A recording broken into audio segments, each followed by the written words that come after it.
वो खुद झूठी जिंदगी में बंधा है, झूठ के आधार पर बंधा है, जिसे दुनिया की शोहरत,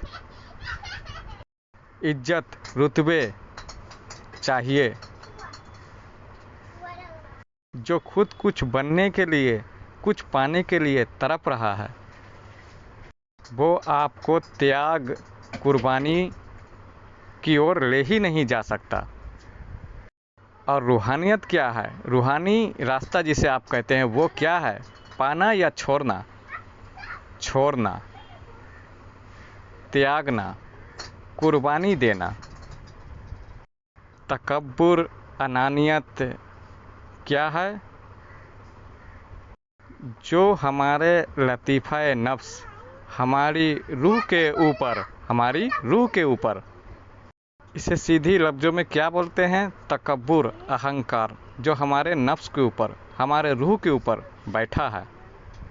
जिस तरह खूबसूरत खाल के ऊपर मैल जम गई हो, जैसे मानो हीरे के ऊपर धूल जम गई हो, इसी तरह हमारे रूह के ऊपर जो तकब्बुर, अनानियत, अहंकार आ जाता है, हमारे नफ्स के ऊपर, जिस तरह हीरे के ऊपर धूल जम गई हो, जिस तरह खाल के ऊपर मैल जम जाता है, इसे क्या कहते हैं? अहंकार, तकब्बुर। इसी तरह हमारे रूह के ऊपर भी ये तकब्बुर, अहंकार, दुनिया की नामो शोहरत आने के बाद, इल्म आने के बाद, मालो मता आने के बाद जो जम जाता है हमारे रूह के ऊपर, उसे कहते हैं अहंकार, तकब्बुर। कुछ मान बैठना, लोगों को अपना इशारे पे चलाना और खुद तकब्बुर में रहना, इसे कहते हैं अहंकार। तो रूहानियत में जो है ना, कुछ पाने की लालसा नहीं होती, चाहत नहीं होती, बल्कि रूहानियत जो है उसमें घटाना होता है, कुछ घटाना है। रूहानियत में भाई कुछ घटाना है। इसीलिए रूहानियत में त्याग, कुर्बानी का महत्व है। मन में जो कुछ भी बिठाए रखे हैं उसे घटाना, उसकी कुर्बानी देना, मन से, अपने दिल से। तो ये है त्याग, रूहानियत में कुर्बानी। रूहानियत में कुछ घटाना है भाई, कुछ पाना थोड़ी है। और जो चीज़ पाने लायक है वो तो मौजूद है, जो चीज़ पाने लायक है वो तो मौजूद है।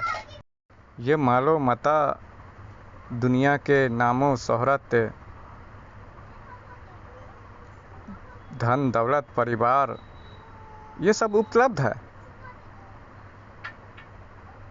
जो चीज़ पाने लायक है ये तो मौजूद है, उपलब्ध है।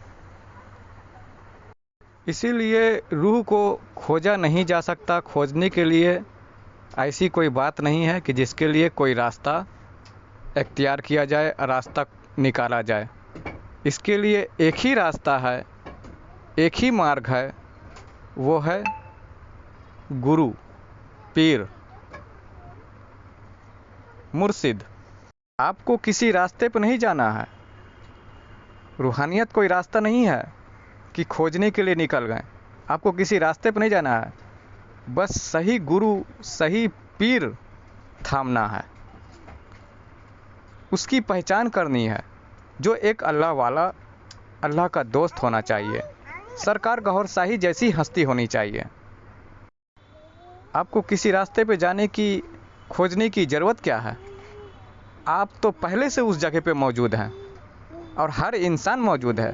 बस ज़रूरत है तो एक सही गुरु, सही पीर थामने की, जो एक अल्लाह वाला हो, सरकार गौहर शाही जैसी हस्ती हो।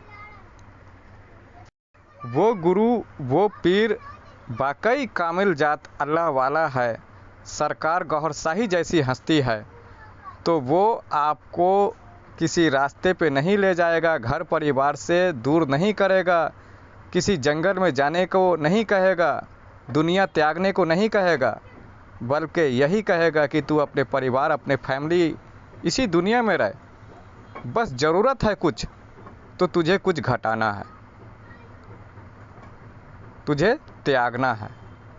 अपने मन खाली करना है, मन में अल्लाह को बिठाना है, अल्लाह के जिक्र को लाना है, झूठ को मन से निकालना है, हक को अपने मन में अपने दिल में जगह देना है, यानी जिक्र इलाही को अपने कल्ब में बिठाना है, कल्ब में उतारना है, नूर इलाही को अपने कल्ब में उतारना है। और सरकार गौहर शाही कुछ ऐसा ही कर रहे हैं, ऐसा ही कुछ तालीम दे रहे हैं। सरकार गौहर शाही का फरमान है कि तुझे पहले के दौर की तरह, पहले के लोगों की तरह जंगल जाने की ज़रूरत नहीं, कुछ त्यागने की ज़रूरत नहीं, दुनिया छोड़ने की ज़रूरत नहीं, बीवी बच्चे छोड़ने की ज़रूरत नहीं, और न ही किसी रास्ते पे निकलने की ज़रूरत है।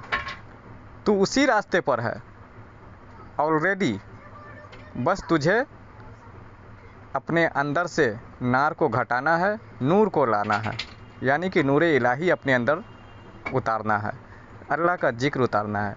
जिक्र कल्ब की इजाज़त सरकार देते हैं और दिल में नूर उतारते हैं।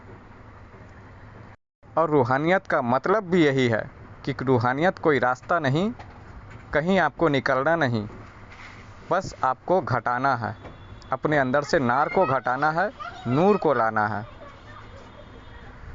और सरकार गौहर शाही की तालीम भी वही है। तो ये थी लिहाजा रूहानियत की डिफिनेशन, रूहानियत की हकीकत, इल्म बातिन की हकीकत। आज इस दौर में घटाने वाला काम, नूर को घटाने वाला, भले नार को घटाने वाला और नूर को बढ़ाने वाला काम अगर कोई अता कर रहे हैं तो सरकार गौहर शाही ही अता कर रहे हैं। आज इस दौर में नार को घटाने वाला काम और नूर को बढ़ाने वाला काम जो बता रहे हैं, जो हुनर सिखा रहे हैं, वो सरकार गौहर शाही ही सिखा रहे हैं, लोगों को दे रहे हैं। तो लिहाजा नंबर डिस्क्रिप्शन में है, कांटेक्ट करें और ये हुनर सीखें, ये तालीम सीखें, इजाज़त जिक्र कल्ब की लें।